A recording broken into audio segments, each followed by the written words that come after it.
Fora da política não há salvação. Um canal e podcast para discutir política. Produzido por mim, o cientista político Cláudio Couto.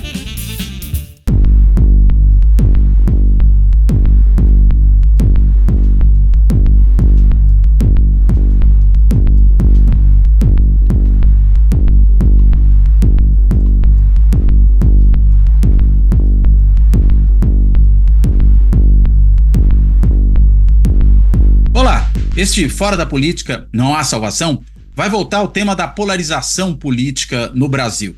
Mas que polarização é essa? Né? O que a produz? Quais são os elementos aí que constituem essa polarização e fazem com que ela assuma esses traços que nós podemos identificar muito facilmente no dia a dia da política brasileira, seja nas ruas, seja nas manifestações nas redes sociais, seja no âmbito das instituições políticas, né? A gente vê manifestações que ocorrem no Congresso por parte de representantes, nós vemos aí também pronunciamentos que são feitos por lideranças que ocupam cargos em governos, enfim, a polarização, ela graça pela sociedade brasileira hoje, ela atinge praticamente todos os elementos aí que estão postos no debate público. Mas é claro que essa polarização, e a gente pode dizer que em algum grau todo sistema político tem alguma polarização, né? A gente pode pensar historicamente, por exemplo, os Estados Unidos republicanos versus democratas, ou que foi no Brasil a disputa política que se travou entre 1994 e 2014, entre PT e PSDB. Mas a gente está falando de outra coisa quando fala em polarização agora, porque é de um grau muito superior àquele que se verificava antes e talvez tenha causas que sejam diferentes dessas mais tradicionais das preferências partidárias que levam a um certo tipo de disputa bipolarizada em vários sistemas políticos, né? E para poder justamente tratar desse tema, eu tenho aqui hoje dois convidados que desenvolvem uma pesquisa tremendamente interessante sobre esse assunto e que, inclusive, tem um trabalho recente, um paper que ainda não foi publicado na forma de artigo em revista ou na forma de capítulo em livro, mas que já é um desenvolvimento interessante dessa pesquisa. E eu vou falar o título em português aqui do trabalho que eles fizeram, né? O título em português é, né, Polarização e as percepções de ganho e perda de status, o caso do Brasil. Ou seja, essa questão da ganha ou perda de status social estaria talvez ali no cerne da construção dessa polarização. E esse paper ao qual eu fiz referência, ele tem 3 autores. O David Samuels, professor da Universidade de Minnesota, do Departamento de Ciência Política, o Fernando Mello, né, que é um pós-doutorando em Ciência Política na Universidade Carlos III, em Madrid, fez o seu doutorado na Universidade da Califórnia, em Los Angeles, e o César Zucco, que é meu colega da Fundação Getúlio Vargas do Rio de Janeiro, né? E notando aqui que o David Samuels e o César Zucco, inclusive, têm um livro relativamente recente, né? Saiu em 2018, em que eles tratam, veja, 2018 antes, portanto, da eleição do Bolsonaro, né? Acho que é importante pensar nisso, né? O livro se chama Partisans, Anti-Partisans and Non-Partisans, Voting Behavior in Brazil. Ou, traduzindo aqui, partidários, antipartidários e não partidários, o comportamento eleitoral no Brasil. Saiu pela editora de Cambridge. E nesse livro, o que eles mostram é como o PT funcionava, pelo menos até aquele momento, como um grande balizador da disputa político-eleitoral brasileira. E aí, consequentemente, quem eram os partidários e antipartidários? Eram basicamente petistas e antipetistas. E você estruturava a disputa política, sobretudo no plano nacional, em torno do posicionamento que as pessoas tinham até ali. Então, essa nova polarização, podemos chamá-la assim, talvez tenha outros elementos que não estavam presentes, pelo menos de forma tão explícita, até 2018, e que começam a se tornar mais claros de lá para cá. Enfim, para tratar do tema, eu tenho 2 dos 3 autores desse texto, né? Um é o Fernando Barros de Mello, que, como eu já falei, é pós-doutorando em Ciência Política na Carlos III em Madrid, e outro é o David Samuels, professor de Minnesota, que inclusive fez um périplo pelo Brasil aí recentemente, na semana antecedente à gravação desse programa, e que, portanto, inclusive aproveitou para treinar profundamente o seu português e poderá falar conosco aqui em português. Eu quero, antes de mais nada, agradecer aos dois, né, por terem topado fazer essa conversa, quero dar as boas-vindas e começo com uma pergunta mais aberta. Gente, que polarização é essa? Por favor. Bom, o que o César e eu trabalhamos no nosso livro Foi um argumento que a polarização não gira em torno do lulismo contra o bolsonarismo. Esses fenômenos são reais, com certeza, mas o que a gente tentava mostrar é que o lulismo, já que existe há 30 anos, e é uma forma de petismo, mas é uma forma de partidarismo fraco, igual como o bolsonarismo. O apoio ao Bolsonaro é uma forma de antipetismo meio fraquinho. Então, a polarização mais real, mais profunda, gira em torno do petismo contra antipetismo. Os eleitores que estão verdadeiramente polarizados têm essas atitudes partidárias consistentes, profundas, quer a favor ou contra o PT, e não apenas em relação a um ou outro líder político. Mais ou menos um terço do eleitorado brasileiro é petista e outro terço é antipetista, e o resto é não partidário. Então, eu acho importante ressaltar a resposta a essa questão é que a polarização é partidária no Brasil. Igual como no meu país, não é somente Trump versus Biden, né? É uma polarização entre ideias e ideologias, e não somente entre um candidato contra outro candidato. Muito bem. Fernando, quer complementar aí a fala do David, por favor? Bom, o César e o David têm medido isso há muitos anos, né? E a gente vê que, pelo menos desde a década de 90, essa divisão faz sentido empiricamente, né? E talvez nos últimos anos ela tenha crescido um pouco mais, né? Então, a gente está falando, se a gente somar mais recentemente, petistas e antipetistas, ali em mais de 50%, 60% da população ali. A gente ainda tem um grupo relevante de não partidários, mas essa organização nesses dois polos, ela já existia antes de Bolsonaro, por exemplo, mas há um crescimento de pessoas que se identificam com essas categorias, né? E a gente pergunta essas categorias, não é uma criação nas pesquisas, né? A gente pergunta, você se considera, tem um partido que você não gosta, né? Porque muitas pesquisas historicamente não fazem essa pergunta do negativo, né?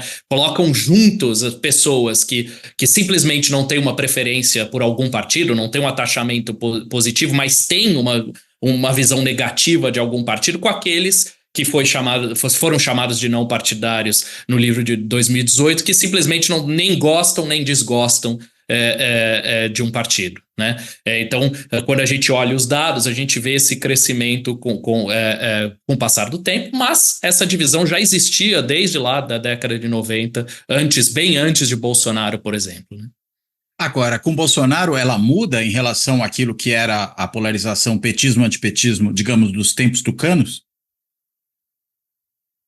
O que vocês acham? O que eu acho é que a polarização fica mais óbvia hoje em dia, né?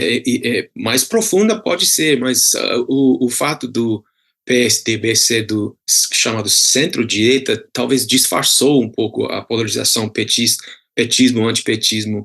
Mas mesmo assim, durante os anos 90 e 2000, havia uma proporção significativa de antipetistas entre o eleitorado. O que aconteceu foi o desaparecimento, mais ou menos, dos tucanos, do PSDB, e isso abriu um espaço na direita da política brasileira que o Bolsonaro ele aproveitou dessa dinâmica que abriu espaço para um candidato e partidos da direita realmente tentar capitalizar e tentar aprofundar a polarização PT-anti-PT.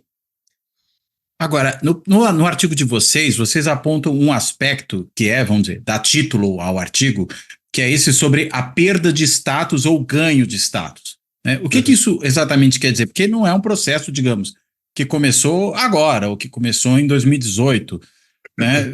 O que é isso, né? Por que isso ajuda a entender essa polarização atual? Bom, a primeira coisa que acho que é importante é que na nossa medição e no artigo a gente está falando de percepção, né? Então a gente realmente pergunta para as pessoas fazerem um exercício de comparação, e aí a gente coloca no tempo lá, desde que o PT chegou pela primeira vez a presidência lá em 2003, né, comparando com agora. Então a gente faz dois tipos de pergunta, né? Primeiro é para as pessoas fazerem uma avaliação sobre elas mesmas, né? Sobre pessoas como elas, né? Então você acha que houve ganho ou perda de importância, de centralidade, de status na sociedade brasileira. E segundo, a gente pergunta para as pessoas fazerem uma avaliação de alguns grupos na sociedade brasileira, né? E há um consenso bastante grande entre as pessoas de quais são esses grupos que ganharam e perderam status, né? Então, tanto do ponto de vista de autopercepção, né? De o que eu acho sobre mim e pessoas parecidas comigo, como com percepção com outros grupos, nessa avaliação que as pessoas fizeram, né? Então, só para dar um exemplo, né? As pessoas acham que pessoas do Nordeste, jovens, pobres, pretos e pardos, pela definição do IBGE, mulheres ganharam status, né? Ganharam centralidade, status, né? Nesse período que a gente está avaliando, né? Ganharam importância social, né? Ganharam importância, ganharam centralidade, né? Ganharam importância nesse período todo, né? E também há um certo consenso entre os respondentes na sociedade brasileira que pessoas mais ricas, brancos, evangélicos, pessoas mais velhas, acima de 60 anos, homens do sul e sudeste, perderam, né, a importância, perderam centralidade.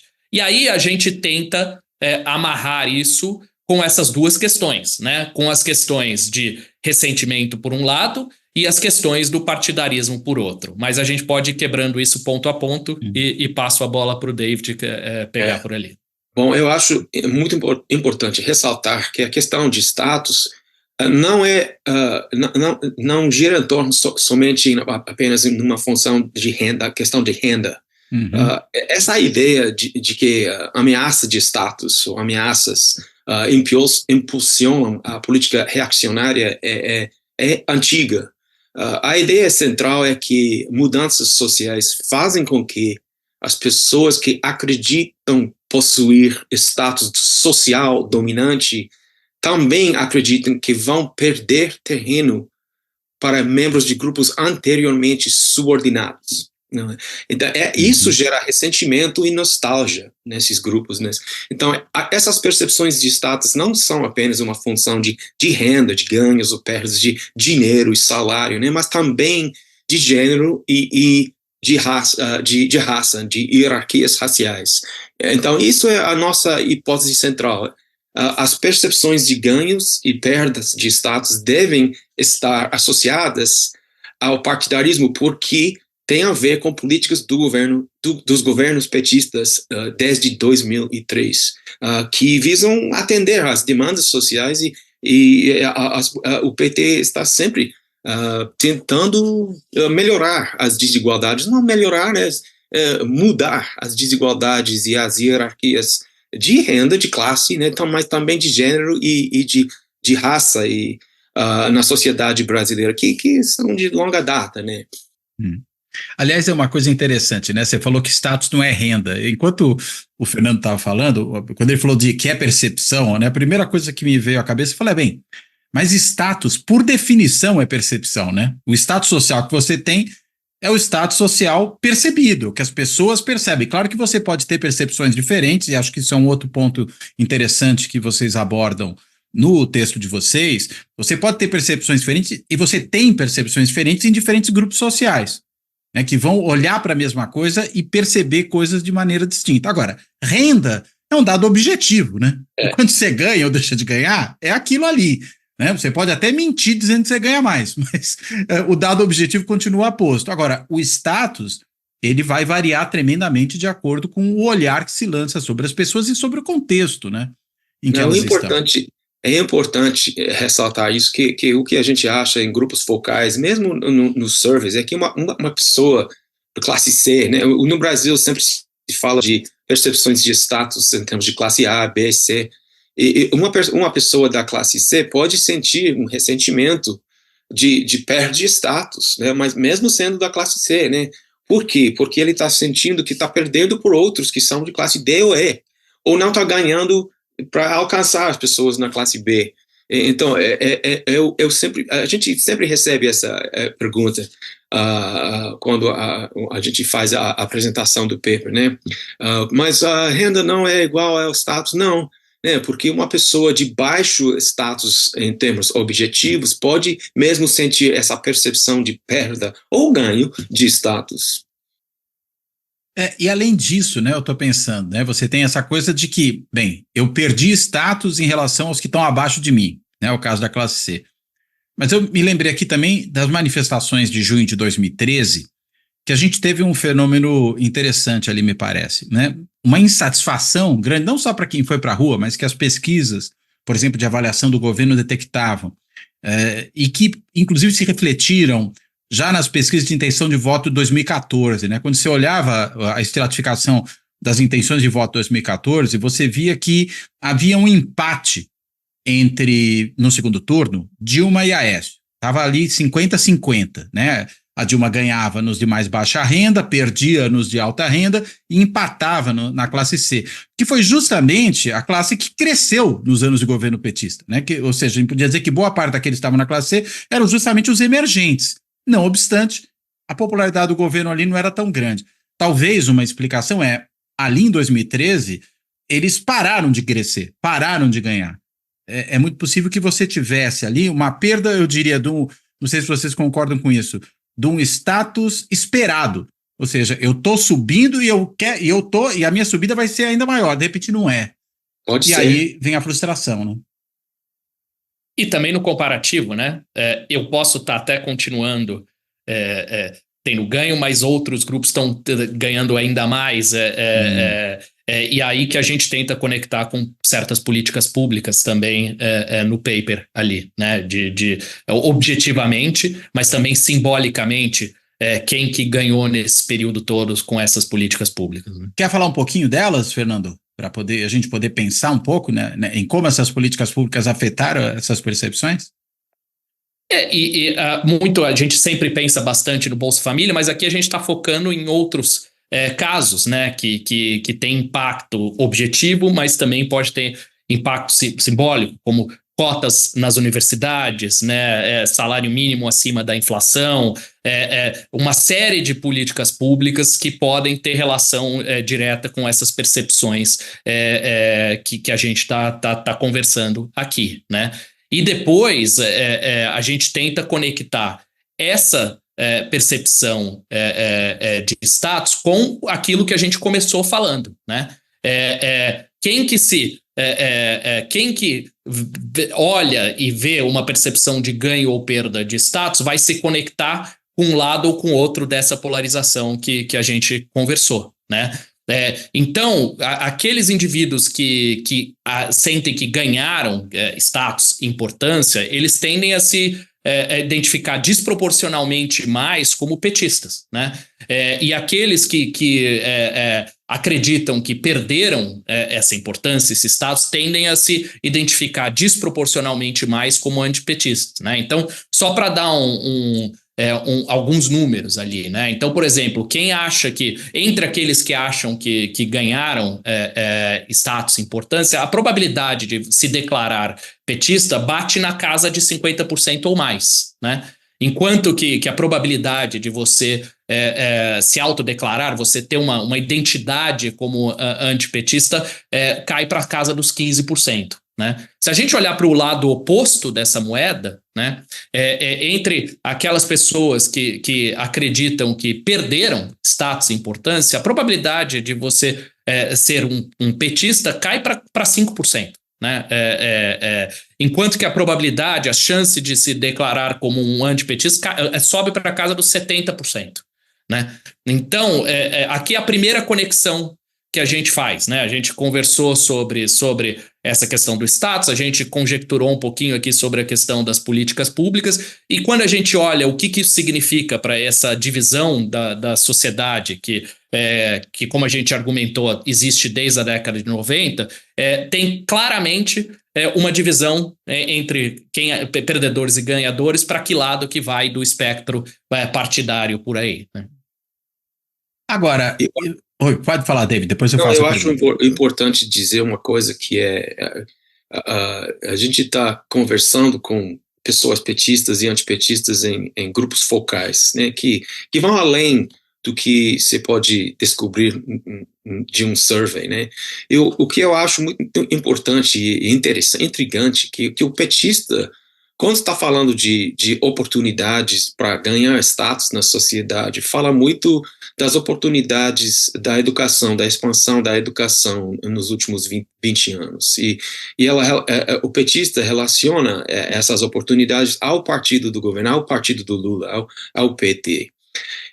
Mas o antipetista fala muito do Bolsa Família, o que ele fala de programas que criam voto de cabresto. Na percepção deles é que os programas de assistencialismo social são muito mais importantes em apoiar o sentido de ressentimento contra o governo petista.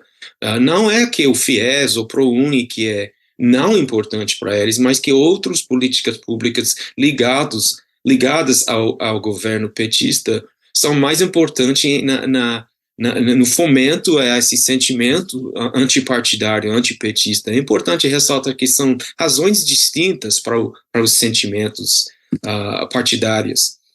Então, ressentimento é a palavra? Ressentimento, a gente usa a palavra merecimento. O interessante é que eu achei essa palavra meio acadêmico, né? Mas durante Qual delas? Ressentimento ou merecimento? Merecimento, né? Mas mesmo assim as pessoas usam essas palavras nos grupos focais espontaneamente, né? Em Brasília a gente fez um grupo focal entre antipetistas e logo que começou o grupo, 5 minutos depois do começo, o grupo de pessoas estão usando a palavra merecimento. Esse pessoal não merece, são os malandros, e assim em diante, né? Falando sobre programas de assistencialismo social do governo do PT. Mas o petista,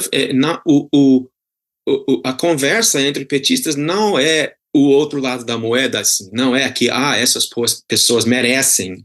Não, a conversa segue sobre outros temas, né, sobre educação e a expansão de oportunidades para trabalhar, para mesmo se esforçar na vida, que não, essas oportunidades não estavam abertas a elas anteriormente. Quer dizer, não é homólogo, né? Tem uma assimetria as pessoas dão razões distintas para as atitudes partidárias que elas têm. Mas deixa eu fazer uma provocaçãozinha. Será que merecimento é a forma, já que ressentimento é uma palavra tão cara à psicanálise, né? Será que merecimento é a forma manifesta de verbalizar o ressentimento, falar em merecimento? Talvez. A gente tem que aprofundar essa pesquisa, né? Mas não, acho que a gente não tem dinheiro suficiente para fazer análise entre todos os participantes. Traz uns argentinos, você tem muito psicanalista argentino, podia ajudar a gente aqui. Mas fala, Fernando. Não, eu acho que esse é um ponto, e por isso mesmo a gente usou 3 diferentes baterias, né, de perguntas que são clássicas, que são usadas em diversos países do mundo, né, uma específica para medir essa coisa de merecimento ou desmerecimento, não sei como é que a gente chamaria, né, de pessoas que recebem programa social merecem menos ou trabalham menos, ou outra para medir especificamente ressentimentos de questões raciais, né? E uma terceira bateria para medir questões de ressentimento de gênero, né? Então, deixa eu intervir um minuto. A gente fez essas 3 baterias para tentar medir o conceito de status, de ganhos e perdas, de status além da questão da renda e status socioeconômico, né? Então, status tem a ver com questões de gênero e questões raciais, e todos esses 3 conceitos são interrelacionados. Então, a gente jogou essas 3 baterias de perguntas para tentar medir todos esses 3 aspectos da questão do status. Vai lá.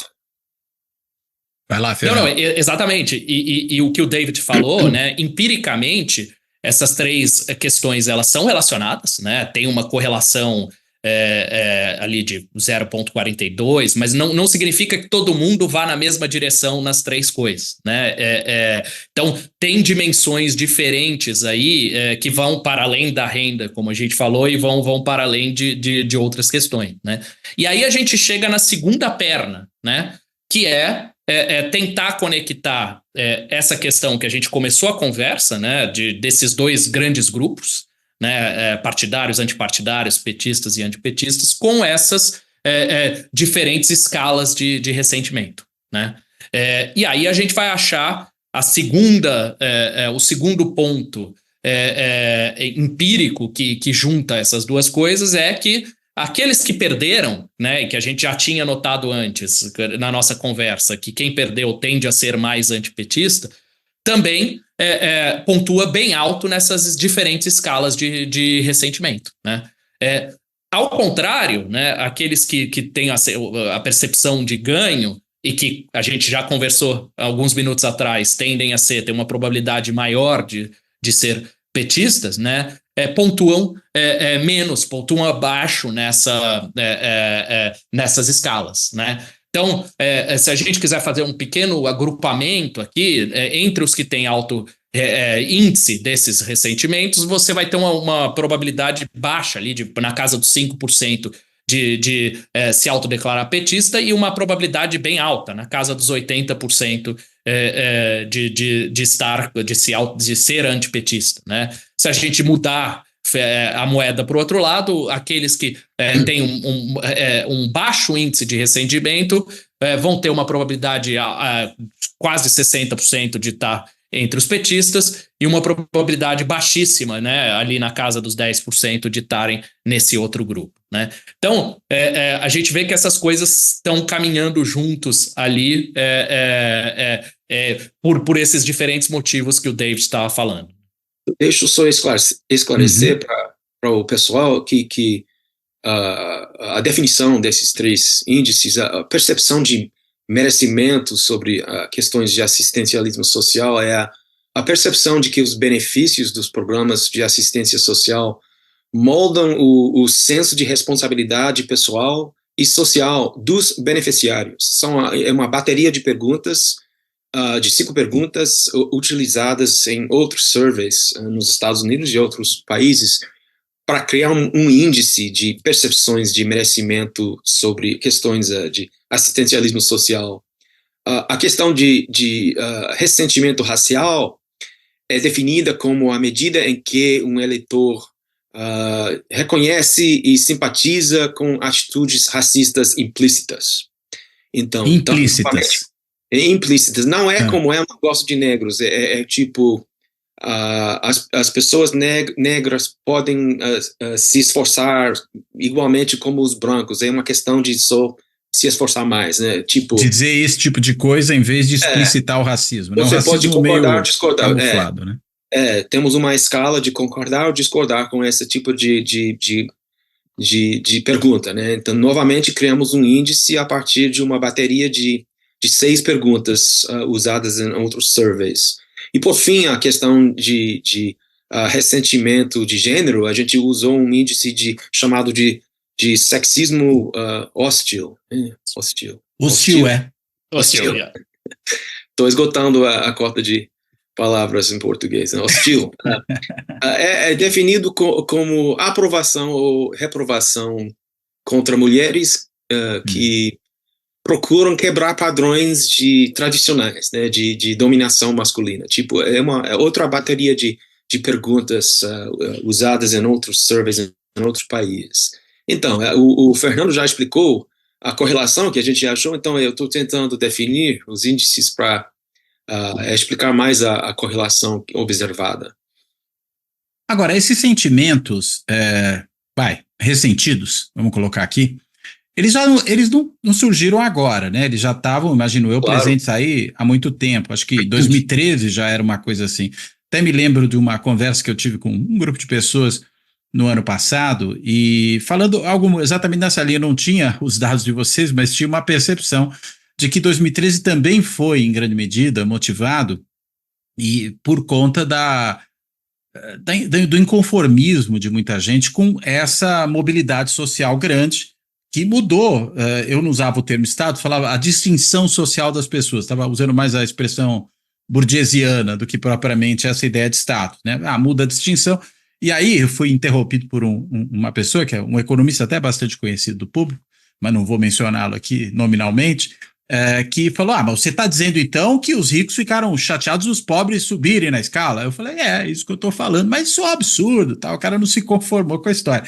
O interessante é que vocês estão trazendo dados que corroboram, né, essa percepção, que às vezes a gente notava de forma um pouco anedótica, tinha aqueles episódios famosos lá do chamado efeito aeroporto, né, da pessoa que vê a outra no aeroporto e a interpreta como sendo uma pessoa de uma classe ou de uma extração social inferior à sua, e aí, por exemplo, falou, olha aí, o aeroporto virou rodoviário, né, que foi aquela expressão que ficou conhecida lá, proferida por uma questão de merecimento, né? Exato, ele não deveria estar aqui, né?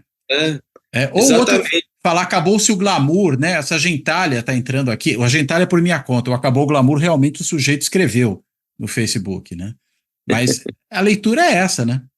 Uhum. E o que vocês estão mostrando aqui, isso teve um alcance grande. Agora, antes, ele se resolvia, né? Sem você ter necessariamente uma representação na extrema-direita, como a expressão disso, né? Como o bolsonarismo, né? E mais, né? Trazendo com isso, veja, não só uma crítica às políticas de mobilidade social, mas também uma adesão até a percepções de que a democracia talvez não seja algo tão valioso, que a democracia passa a ser entendida como, na realidade, a democracia é quando nós mandamos, né? Ou seja, adesão ao autoritarismo, né? Isso acaba sendo, né, um efeito disso, mas não necessariamente seria, né? Bom, o que eu acho importante, o que a gente está tentando ressaltar é que 2013 pode ser um divisor das águas, né? Um exemplo, um minuto, né, em que a polarização ficou óbvia no Brasil, mas estava crescendo, né, como aquela bola de neve, né, por anos e anos. A gente, nosso paper tenta dizer que, olha, realmente a divisor de águas foi 2003, né, a primeira eleição do Lula, né. E não é que de um ano para outro vai haver um aumento de polarização, é que os sentimentos das pessoas e o pensamento das pessoas estão chegando, sim, eu gosto do governo petista, ou eu não gosto. Por quê?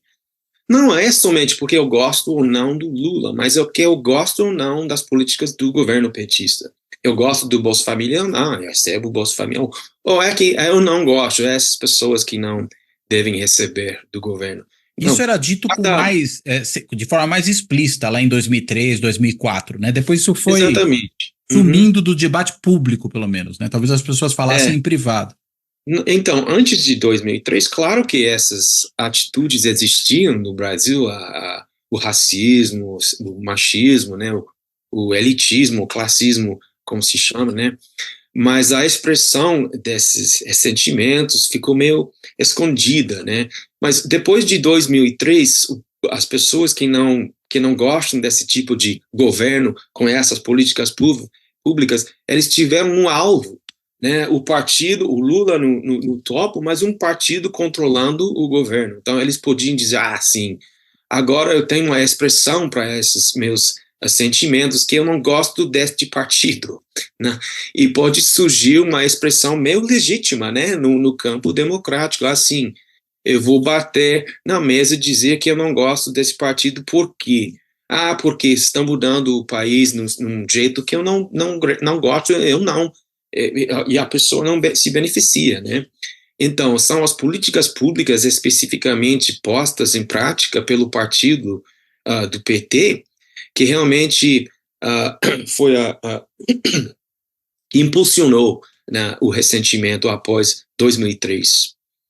Com a entrada da crise em 2013, com certeza, viu uma explosão na rua, né, mas em surveys a gente já viu um aumento do antipetismo já em 2003, continuando com o crescimento, com a entrada do partido no governo. Tanto que a gente tem uma virada, né, em termos do tipo do eleitor que vota no Lula em 2006, 4 anos depois da primeira eleição, né? Ele deixa de ser votado no Sul-Sudeste e com mais votos entre os setores médios e passa a ser votado no Nordeste, principalmente, e com mais votos entre os mais pobres, né? É uma mudança radical do perfil do eleitorado, né, de 2002 para 2006, o que, em boa medida, talvez já fosse a expressão eleitoral desse tipo de fenômeno que você está apontando, né? Exatamente. E se a gente fosse... Vai lá, Fernando. Não, nesse paper a gente não tem... estamos pensando em evidências experimentais para poder realmente checar. A gente viu que essas 3 questões que conversamos aqui estão andando juntos, caminhando juntos, né? Mas se a gente pudesse pensar em hipóteses da sequência, né, e da setinha disso que a gente está falando para tentar amarrar, né, é que, bom, ao chegar ao poder em 2003, a gente vê essa lista de políticas públicas que a gente conversou aqui, né? Essas políticas públicas vão ter impacto nessa percepção de ganho e perda de status, né? Então, as políticas públicas mexem nessa, né, subida para alguns, descida para alguns, percepção de ganhos e perdas de status, e isso vai levar a essas 2 questões que nós falamos, né? Subida ou descida de ressentimento e subida e ataxamento positivo a um partido, né? Quando as pessoas falam, não, eu gosto desse partido, eu sou defensora desse partido, eu me sinto parte desse partido, mas também, paralelamente, esse ataxamento negativo, né? Como se o sucesso dessas políticas públicas também tivesse na base dessa questão de algumas pessoas terem uma visão, algumas não, né? Um número grande a gente tem visto hoje uma visão negativa e se posicionarem como, não, eu sou contra esse partido que representa essas questões que a gente está falando, né? Então, apesar da gente ainda não ter nesse momento a direção da causalidade, essa é a hipótese que a gente está conversando aqui, né? Os resultados eles vão aparecendo de forma muito clara nessas ligações dos 3 grandes tópicos que a gente conversou aqui até o momento, né?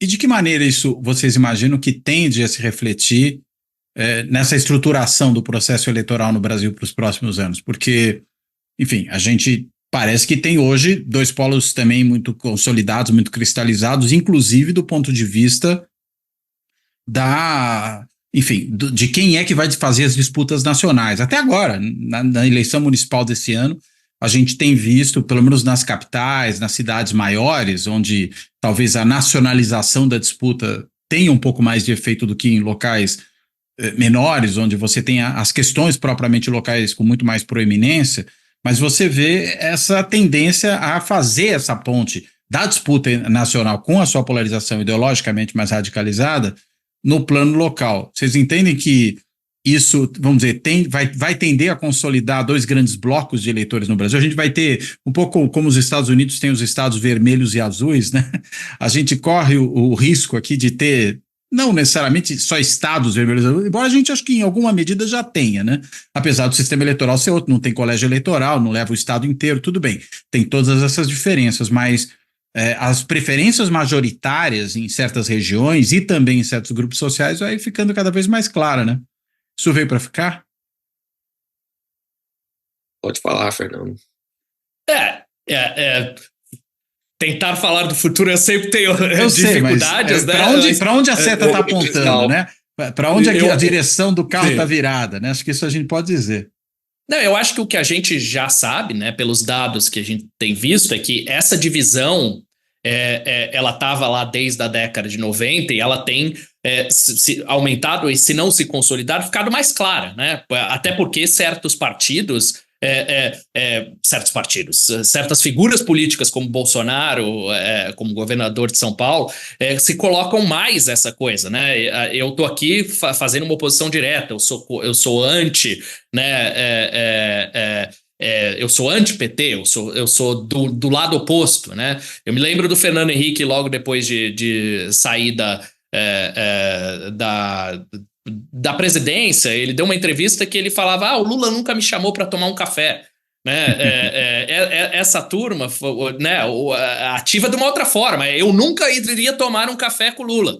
Né? Então acho que essas coisas ficaram mais claras e mais ativadas nesse período. Né? O que a gente está tentando entender é as origens disso, né? De por que as pessoas vão para um lado ou vão para o outro, né? E aqui nesse paper a gente apresenta algumas hipóteses e alguns dados que mostram essa relação, né? Com a questão do ressentimento, essa questão da centralidade para você ir para um lado ou para o outro, né? Eu acho que o interessante é que a gente está falando dessa divisão nesses grupos, né? Em 2018, se eu não me engano, foi o momento que o Brasil quebrou todos os recordes de número efetivo de partidos, né? No número de partidos comparado com a Rússia do Yeltsin, com outros, né? Mas no fundo, acho que esse é o argumento, né? Que o que divide mesmo são esses grupos, são esses dois polos aí de anti e pró, né? Sem esquecermos que tem uma parcela relevante aí nos nossos cálculos ali de 30% que não tem esse atachamento, né? Que são os não partidários, né? Mas quem puxa a conversa, quem puxa a disputa são esses grupos que estão mais ativados e que estão puxando as eleições ali também, né? Aliás, um dos aspectos que vocês apontam no texto, até é interessante, é da questão dos grupos que percebem-se ou que percebem os outros como tendo ganho ou não importância, né? E chama muita atenção que um dos grupos que ali aparece como, enfim, pelo menos no cômputo geral, como não tendo ganho importância de um lado e tendo claramente perdido importância de outro, são os evangélicos. Mas que, ao mesmo tempo, é um grupo majoritariamente formado por pessoas negras, pessoas pobres, né, em grande parte. Qual é a importância perdida aí? É em termos de valores? É em termos de equidade com relação a grupos que não seguem os comportamentos tradicionais que a religião dita? É isso? O que explica esse negócio? O que eu acho dos grupos focais é que os antipetistas percebem que grupos religiosos, não somente evangélicos, mas católicos também perderam espaço na sociedade em relação a ateus e grupos que o antipetista percebe que ganhou espaço. Vou dizer que o antipetista percebe um ganho enorme para pessoas homoafetivas, né, os LGBT e mais. Então, a percepção é que perda de espaço de grupos de valores tradicionais, né, e ganhos de status, ganhos de espaço para grupos com valores não tradicionais. E, claro, isso ressalta para mim que a questão de status não tem a ver somente com questões de renda, mas também com questões de gênero e sexualidade. Né? Ganho de direitos, por exemplo? Exatamente, né? Então, isso ressalta para mim essa questão, e qual a raiz desse ressentimento, desse sentimento, né, de perda de espaço, de status, né? É uma questão interessante, né? Mas eu acho que tem muitas pessoas em qualquer sociedade, na minha e na brasileira também, que se sente um pouco de medo de mudança mesmo, né? A mudança é ruim, né?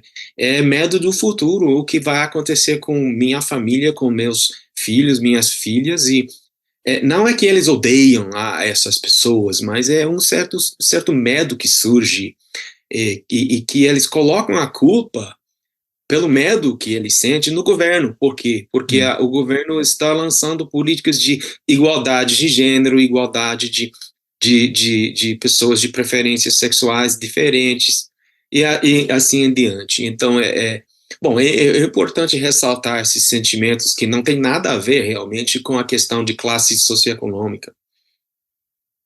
E uma coisa importante... Vai lá.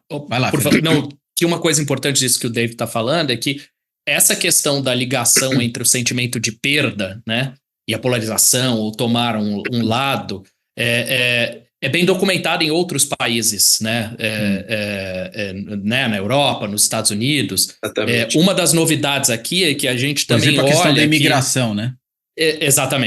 Exatamente, né? Então você tem uma ameaça, você tem...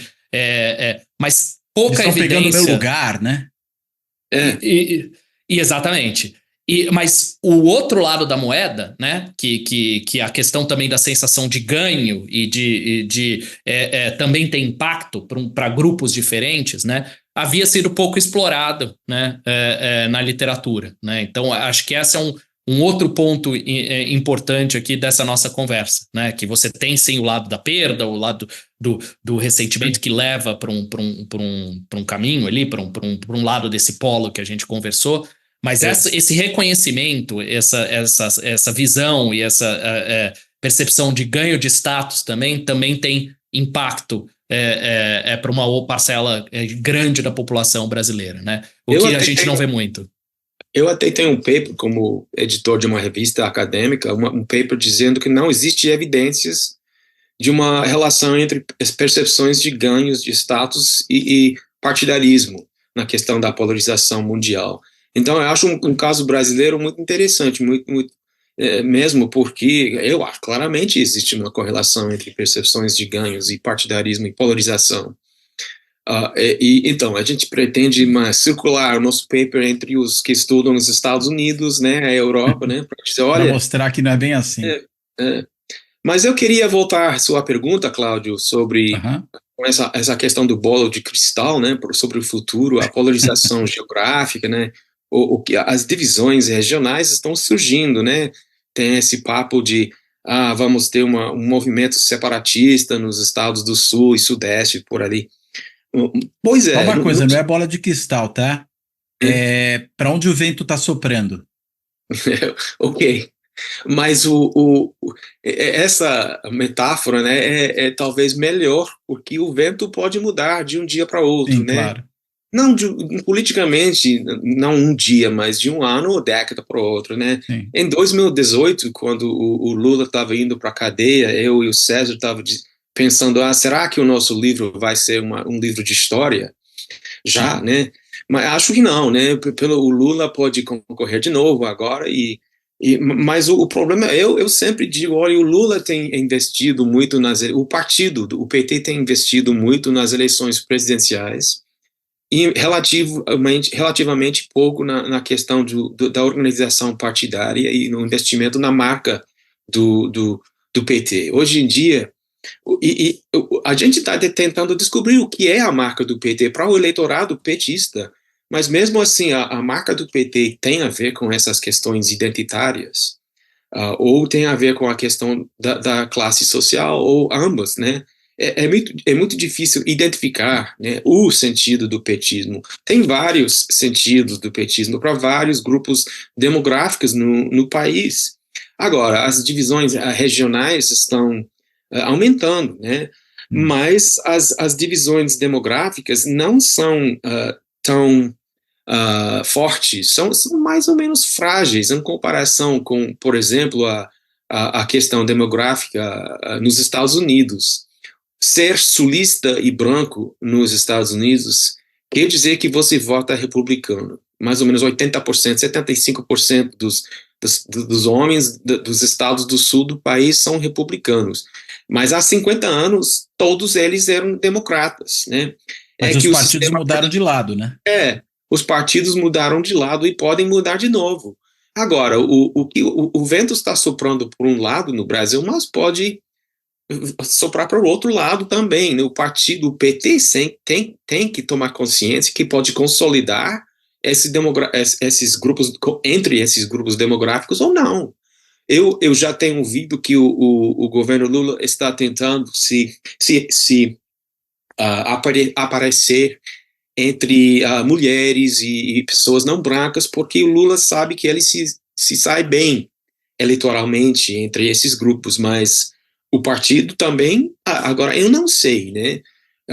E o partido está investindo na marca entre esses grupos demográficos, não sei. O que a gente sabe que entre os mais velhos, homens não brancos no Sul, o PT tem uma imagem ruim, né? Será que pode inverter essa imagem? Não sei, mas em política não é para sempre, né? Essas imagens partidárias. Agora, eu queria insistir um pouco na coisa dos evangélicos, né? Tem um dos gráficos que vocês apresentam no texto de vocês, eu vou colocar aqui até na tela depois, que ele mostra o seguinte, né? O quanto antipetistas de um lado e petistas de outro, eles percebem ganhos ou perda de status. E é interessante porque é um gráfico que mostra muito claramente se, digamos, essa percepção está no campo negativo da perda de status ou no campo positivo. Quando a gente olha para os petistas, todo mundo está no positivo. Quer dizer, está uma beleza, tudo legal, está todo mundo feliz, né? Quer dizer, alguns menos, ganhando menos do que outros, mas todos ganhando, né? Então, sei lá, o que menos ganha para os petistas são os ricos, né? Nesses últimos anos. Os evangélicos estão ali pouco abaixo da metade dos que mais ganham, mas já não estão tão mal. Agora, quando você vai para os antipetistas, está todo mundo perdendo com 3 exceções. Os ateus por muito pouco, né, quase que no zero, e aí por larga margem os LGBT e o MST. Ou seja, né, é uma percepção que vem do medo essa?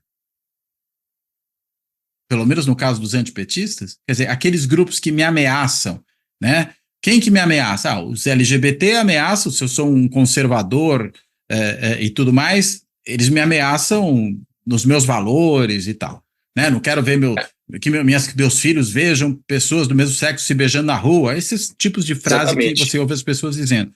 E o MST porque vai invadir as minhas terras ou as terras de alguém, quem sabe vai pegar até o meu apartamento no 8º andar para fazer ali uma plantação. É daí que vem o medo? E vem o ressentimento, portanto? Eu acho que sim, eu acho que tem a ver com a visibilidade do MST, de grupos de homoafetivos, né? E esse negócio de carnaval, pessoas do mesmo sexo se beijando, né? No grupo focal tem uma motorista de Uber, uma motorista de Uber que falando que quando entra um casal de homem e mulher, eles não ficam lá atrás se beijando, mas entrou uma casal de gays, eles ficam na banca de trás se beijando e eu fico revoltada, né?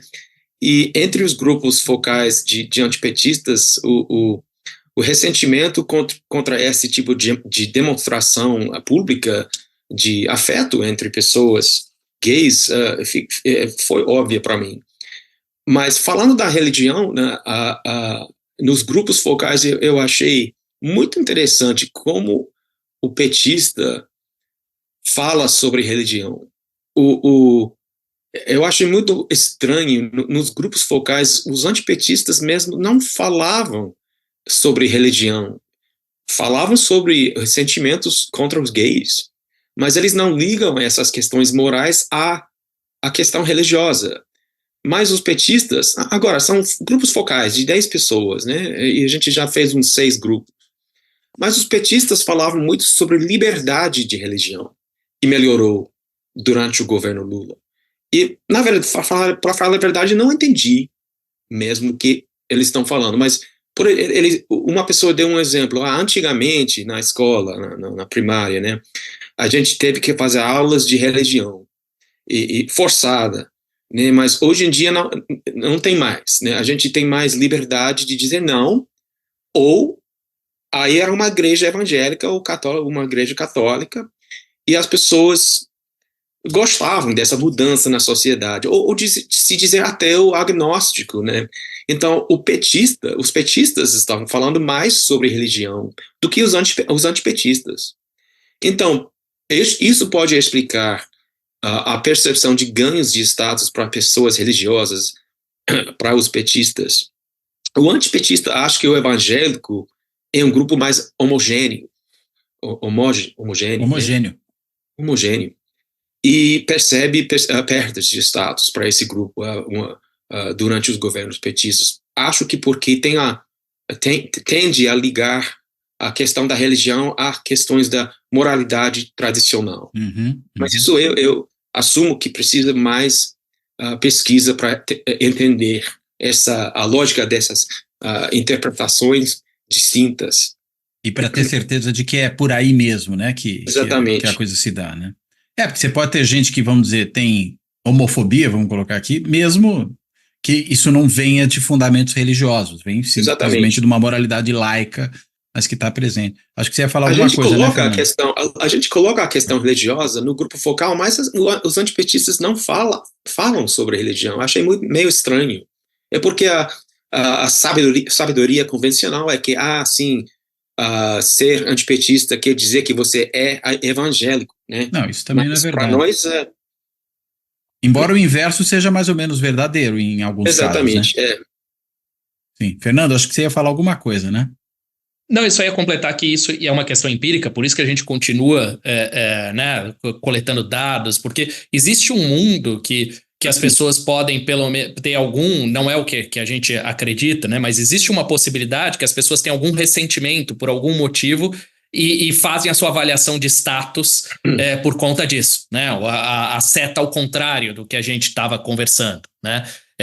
Não é a nossa hipótese principal aqui, mas a gente precisa de mais dados e outras formas de isolar essas setas causais para ter mais certeza e uma indicação nessa direção, né? Mas é possível, né, que as pessoas, eu não gosto, ou eu tenho um ressentimento por algum outro motivo, e aí faz a sua avaliação de status, por exemplo, baseado nisso, né? Muito bem. Gente, muito boa conversa. Quero agradecer a vocês por ela, mas antes, né, de terminar aqui, eu quero devolver a palavra para vocês, porque aí se houver ainda algum ponto que vocês acham que a gente não tocou, que seria importante frisar, vocês possam fazer, e também, claro, para suas amarrações finais. Por favor. David, quer começar? Agradeço a oportunidade. Né? Agradeço, Cláudio. Nesse momento não tem nada a adicionar mesmo, né? Assim? Tão extenso assim? Então... Fernando, então você, Fernando. Eu tô meio gripado aqui. Tô vendo. Vai lá, Fernando. Não, também agradeço muito, né? E acho que a gente vê aqui que essas três coisas estão caminhando juntas e tem uma força grande no Brasil, né? Mas ainda tem bastante coisa aqui para a gente desamarrar, tem uma agenda que não vai parar e que pretendemos investigar ainda mais nesses próximos anos. Perfeito. Muito obrigado. Gente, obrigado, David, obrigado, Fernando. Enfim, quero, além de agradecer aos dois, né, e me despedir deles, quero, como faço aqui sempre no encerramento, agradecer a todas e a todos que têm acompanhado Fora da Política Não Há Salvação, seja no canal do YouTube, seja no podcast, disponível em mais de 20 plataformas, no Spotify, inclusive, com a possibilidade de imagem, e quero, claro, também, como faço aqui sempre no fechamento, agradecer a todo mundo que tem contribuído aqui com o projeto do canal, seja por meio do botãozinho do Valeu Demais, aquele botão que tem um coraçãozinho embaixo do vídeo que permite uma contribuição pontual, para isso tem que ter, claro, uma conta no Google Pay, ou ainda também por esse meio do Google Pay, virar membro do canal, por intermédio do clube dos canais do YouTube, se inscrevendo no próprio canal e optando ali por uma das modalidades possíveis para isso. De forma similar, fazendo uma assinatura simbólica no site de financiamento coletivo benfeitoria.com, o endereço é benfeitoria.com/apoio Fora da Política Não Há Salvação, ou ainda quem optar por esse caminho usando o nosso e-mail de contato, que serve também para quem quiser escrever, contato@foradapolítica-não-há-salvação.info, como chave Pix para fazer uma doação via Pix. Então contato@foradapolítica-não-há-salvação.info. Bem, então, dito isso, eu termino por aqui, encerro, agradeço aos dois, me despeço deles, me despeço de todo mundo. Até a próxima.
Fora da política não há salvação. Um canal e podcast para discutir política. Produzido por mim, o cientista político Cláudio Couto.